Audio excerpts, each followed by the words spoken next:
Here's the essentials you need to know about Love's Philosophy by Percy Bysshe Shelley. So let's look at an overview to start off with, shall we? It's essentially the 19th century equivalent of a chat-up line. It's a poem in which he's trying to convince somebody to be romantically involved with him.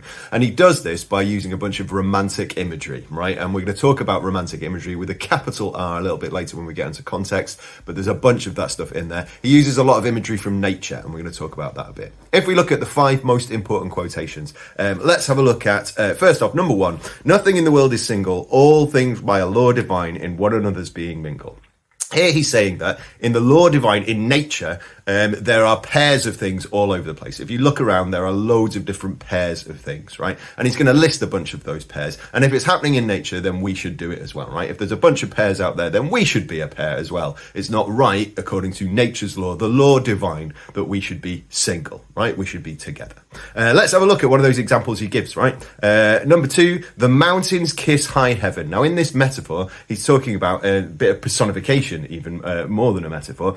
We've got mountains kissing high heaven, which is the sky. So the sky and the mountains kiss together. As they meet, they are kind of kissing with each other. You can see this broad brushstroke of nature. Look at this amazing natural thing. The mountains and the sky with each other. They're kissing each other. They're in a pair together, a romantic pair together. Romantic with a small r, and we'll talk about the difference about that later in this video. Okay. Number 3, we've got another piece of natural imagery. The waves clasp one another, right? So this time we've got waves in a pair together. Again, bit of natural imagery. In nature, things are together. We should be together as well, right? Now with this, by using this verb clasp in here, it's showing how passionate that love is out in nature, right? And so we should be exceptionally passionate as well, right? And we'll talk about passion when we get to context as well. Number 4 is this. At the end of both of the verses, we've got some rhetorical questions, right? Why not I with thine? And what are all these kissings worth if thou kiss not me?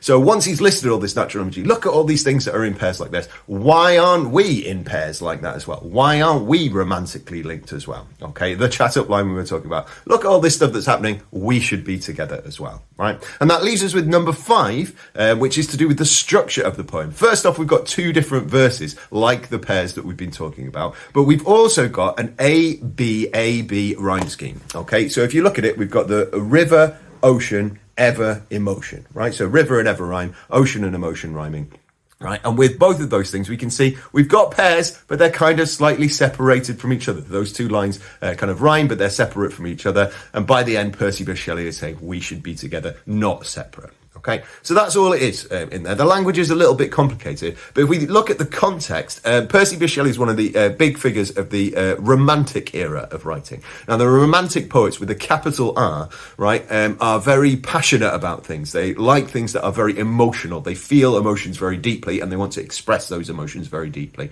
That was what the era of poetry was about. They were all about nature and looking at nature and living our lives by an example of nature. They got very emotional about nature and very passionate about it. And you can see all of that in this poem, right? It's a poem where he's looking at the example of nature. He's very passionate about the person that he's in love with, and he wants that person to be with him, and he's expressing that feeling as deeply as possible.